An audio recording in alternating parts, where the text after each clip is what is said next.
नमस्कार है मित्राणी। आप सबका एक बार फिर से हार्दिक स्वागत है हमारे YouTube चैनल संस्कृत स्पर्श में। आई होप आप सब स्वस्थ होंगे और मस्त होंगे और मैं उम्मीद करती हूँ कि मेरी वीडियोज आपको पसंद आ रही हैं और आपके जो डाउट हैं वो सब क्लियर हो रही हैं और आपके लिए हेल्पफुल भी सिद्ध हो रही हैं। देखिए, आपका जो टाइम है वो बहुत ज़्यादा इम्पोर्टेंट है, क्योंकि एक तो ऊपर से आपका केबीएस का एग्जाम आ गया है। मैं मानती हूँ कि आप टायर 1 के लिए आप लगे हुए होंगे, लेकिन साथ ही साथ आपका स्टेट का भी एग्जाम आ गया है, जो कि सुनने में आ रहा है कि जो आपका जनवरी में होगा। ठीक है, देखिए मेरी वीडियो इतनी ज़्यादा लंबी तो होती है नहीं कि इसके अंदर आपका ज़्यादा टाइम वेस्ट हो, बिल्कुल 10-15 मिनट की होती हैं और एकदम आपकी जो एग्जाम ओरिएंटेड है मेरी वीडियोज, जो आपका टाइम बिल्कुल भी वेस्ट नहीं होगा। ठीक है, तो आपका ज़्यादा टाइम वेस्ट न करते हुए हम अपनी आज की वीडियो को हम स्टार्ट करते हैं। देखिए, हमने कालिदास, महाकवि कालिदास को हमने स्टार्ट किया हुआ है। कालिदास का हमने कुमार संभवम और रघुवंशम इनको देख लिया था। ठीक है, तो आज हम करते हैं कालिदास के खंड काव्य। कालिदास ने कितने खंड काव्य लिखे हैं? एक आपका ऋतु संहार और दूसरा आपका मेघदूत। ठीक है, तो आज हम ऋतु संहार और मेघदूत दोनों को हम कंप्लीट कर लेते हैं। ठीक, तो है पहले है आपका ऋतु संहार। एक मिनट भाई, पेन ही गायब हो गया मेरा, तो कहाँ रख दिया मैंने? चलो कोई नहीं, हाथ से करा देते हैं। देखिए, ऋतु संहार है ये जो आपका कालिदास है का महाकवि कालिदास, इनकी प्रथम रचना है। इस रचना का यानी कि जो आपका ऋतु संहार है इसके ऊपर कोई भी टीका नहीं लिखी गई है। ठीक है, ऋतु संहार को लौकिक साहित्य में प्रथम गीति काव्य कहा जाता है। किस खंड काव्य को लौकिक साहित्य का प्रथम गीति काव्य कहा जाता है? ऋतु संहार को। इस रचना में कवि ने प्राकृतिक शब्दावलियों का प्रयोग किया है। काव्य विधा क्या है इसके अंदर? खंड काव्य। सर कितने हैं इसके? 6। किसके? ऋतु संहार के। सर कितने हैं? 6। श्लोक है 144। मंगलाचरण है वस्तु निर्देशात्मक, गुण है प्रसाद, रस है श्रृंगार और शैली है वैदर्भी। ठीक है, शैली कौन सी है? वैदर्भी। इस रचना की विषय वस्तु में 6 ऋतुओं का वर्णन किया गया है, जिनका कर्म से प्रयोग इस प्रकार है। प्रथम सर्ग है ग्रीष्म ऋतु। एग्जाम में पूछ सकता है कि ऋतु संहार में पहली ऋतु कौन सी है? ग्रीष्म ऋतु। ठीक है, दूसरे में पूछ सकता है कि इसके अंदर जो कवि है उनकी प्रिय ऋतु कौन सी है? वर्षा ऋतु। ठीक है, प्रथम सर्ग में है आपका ग्रीष्म ऋतु यानी कि प्रथम ऋतु, द्वितीय सर्ग में है वर्षा ऋतु यानी कि प्रिय ऋतु, तृतीय सर्ग में है शरद ऋतु, चतुर्थ में है हेमंत, पंचम में है शिशिर और षष्ठ में है वसंत ऋतु, जो आपकी सबसे लास्ट ऋतु है। ठीक है, मंगलाचरण है प्रचंड सूर्य है, स्प्रह्य चंद्रमा, सदा वगाक्षत वारी संचय, दिनांतर रम्यो अभ्युपशांत मनमथो निदाग कालोयम उपागत प्रिय। ठीक है, प्रचंड सूर्य यानी कि भीषण तपते हुए सूर्य वाला। ठीक है, अर्थात ग्रीष्म का वैसे में जब सूर्य भीषण रूप में तपता रहता है। ठीक है, सप्रिय है चंद्रमा यानी कि चंद्रमा की चांदनी को प्राप्त करने की इच्छा वाला। सदा वगाह अक्षत यानी कि बार बार स्नान करने से जलाशयों में जो पानी है संचित वो लगभग समाप्त हो गया है। ठीक है, दिनांतर रम्यो यानी कि दिन का अवसान यानी कि सायकाल का शुक्र होता है। निदाग यानी कि ग्रीष्म ऋतु की प्रचंडता के कारण। अभ्युपशांत मनमत, अभ्युपशांत मनमत यानी कि जब कामरति की इच्छा भी शांत हो जाती है। ठीक है, देखिए जब आप ग्रीष्म ऋतु का आप सोच के देखो कि दिन में प्रचंड गर्मी होती है, तो जो आपका शाम का समय होता है यानी कि जब संध्या कालीन का समय होता है उस टाइम पे कितना अच्छा लगता है हमें। ठीक है, एकदम बिल्कुल ठंडी ठंडी हवा, चांदनी रात हो तो बिल्कुल ठंडी ठंडी हवा महसूस होती है। ठीक है, तो ये है इसका मंगलाचरण। मंगलाचरण में ठीक है, कौन सा मंगलाचरण है? वस्तु निर्देशात्मक।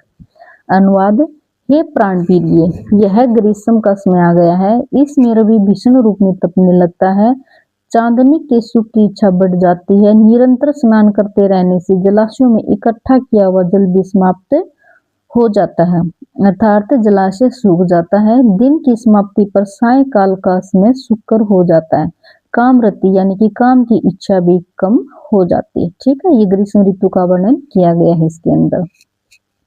ये था आपका खंड का ये ऋतु संहार। ऋतु संहार में आपको क्या ध्यान रखना है? काव्य विधा क्या है? खंड काव्य है। स्वर कितने हैं? 6। श्लोक कितने हैं? 144। मंगलाचरण है वस्तु निर्देशात्मक। गुण है प्रसाद।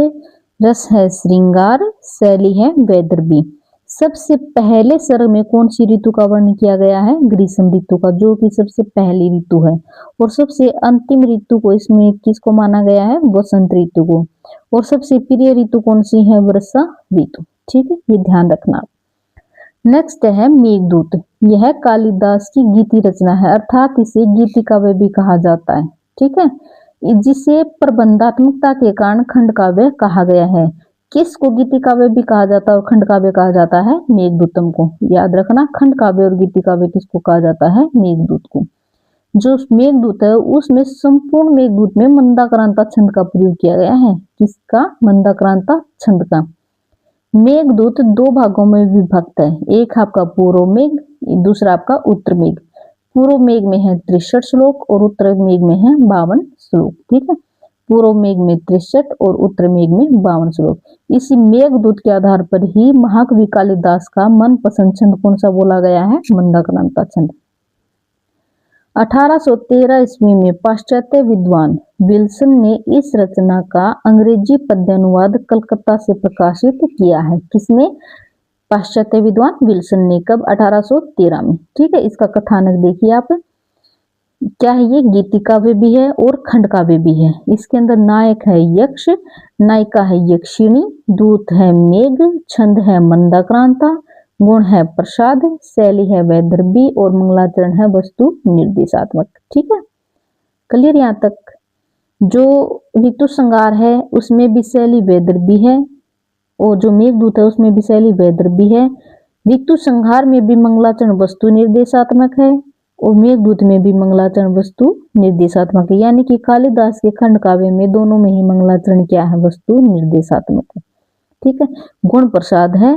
ठीक है, और शैली वैदर्भी है। क्लियर यहाँ तक?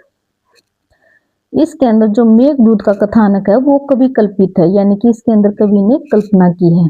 कवि ने कल्पना की है कि अलकापुरी का कोई निवासी यक्ष अपनी प्रियतमा का यानी कि परम अनुरागी था।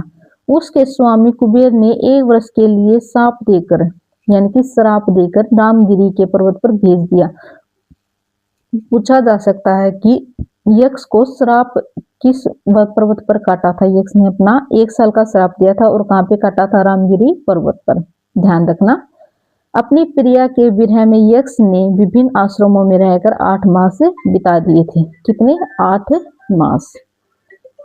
ठीक है, वर्षा काल में आरंभ में 8 मास के प्रथम दिवस को यानी कि जो आषाढ़ मास है उसके पहले ही दिन को पर्वत से क्रीड़ा करने वाले मेघ को देखकर वह अपनी उत्कंठा रोक नहीं सका तथा उसी वेग के द्वारा यक्षिणी के पास अपना विरह संदेश भेजने का उपक्रम करने लगा। काव्य के पूर्व भाग में मेघ का यथोचित सत्कार करके उसने रामगिरी से अलकापुरी तक मार्ग बतलाया। ठीक है, पहले भाग में है उसने उसका यथोचित उसका सत्कार किया मेघ का, फिर उसने अलकापुरी तक जाने का मार्ग बताया, जिसमें माल प्रदेश, आम्रकूट पर्वत, रेवा नदी, विदिशा नगरी, नीचगिरी, निर्वंध्या नदी, उज्जैनी, महाकाल मंदिर, शिप्रा नदी, देवगिरी, चरमवती, इन सब का क्या किया गया है? वर्णन किया गया है। ठीक है, इसका मंगलाचरण है कश्चित कांता विरह गुणा स्वाधिकारात परमत सापेन स्तंगमित महिमा वर्ष भोगेन भरतु यक्ष चक्रे जनक तन्यास पुण्याधिकेषु सन्निक छायातरुषु वसंतिम रामगिरिया आश्रमेषु। ठीक है, इस मंगलाचरण में कांता विरह गुणा है और सापे नास्तक महिमा है, ये स्वाधिकारात परमत है। ये तीनों ही विशेषण यक्ष के लिए प्रयोग किए गए हैं। जनक तन्या स्नान पुण्यकेशु सनिक छायातरुषु ये रामगिरी पर्वत के लिए है। इस श्लोक में करता है यक्ष और इस श्लोक में क्रिया है वस्ती। ठीक है, उत्तर मेघ में क्या है? उत्तर मेघ में अलकापुरी के वैभव का वर्णन करते हुए कुबेर के राज प्रसाद के उत्तर दिशा में अवस्थित स्वरूप देखकर वैभव देखकर मेघ को यक्षिणी के पास पहुंचना है और यक्षिणी के पहचान के आधार पर उसे कुशलता से संदेश देना है कि देव प्रबोधनी एकादशी को श्राप की अवधि समाप्त होते ही यद्दा बिना विलंब किए आएगा। यानी कि श्राप की अवधि कब समाप्त होगी? तो देव प्रबोधनी एकादशी को। इस एकादशी को यक्ष यक्षिणी का समागम होगा, इसलिए शेष 4 माह धैर्य से बिताएं। बी कीथ ने इस रचना को शोक गीत कहा है। बी कीथ ने किस रचना को शोक गीत कहा है? मेघदूत को। ठीक है, तो आज अपना जो कालिदास है, महाकवि कालिदास है, वो आपका कंप्लीट हो गया है। तो कल हम करेंगे अपना महाकवि भारवी। देखिए जो मेरी वीडियोज हैं वो सिर्फ और सिर्फ आपकी एग्जाम ओरिएंटेड है। जैसा कि हमने शुरू में ही वादा किया था कि जो हमारा चैनल है इसके ऊपर कोई भी बकवास आपको नहीं मिलेगी। जो भी कंटेंट मिलेगा वो आपको सिर्फ एग्जाम ओरिएंटेड ही मिलेगा। अगर आपको लगता है कि मेरी वीडियोस आपके लिए पसंद हैं, यानी कि आपको हेल्पफुल हैं, तो प्लीज़ मेरे चैनल को लाइक शेयर और सब्सक्राइब कर दीजिए। ठीक है, देखिए मुझे हाल पूरे करने का कोई भी शौक नहीं है, सिर्फ और सिर्फ पढ़ाना ही मेरी जिम्मेवारी है। ठीक है, और यही हालांकि यही सबके लिए सही रहता है। ठीक है, तो फिर मिलते हैं कल अपने एक महाकवि भारवी के साथ। तब तक के लिए आप सब अपना ध्यान रखना। धन्यवाद।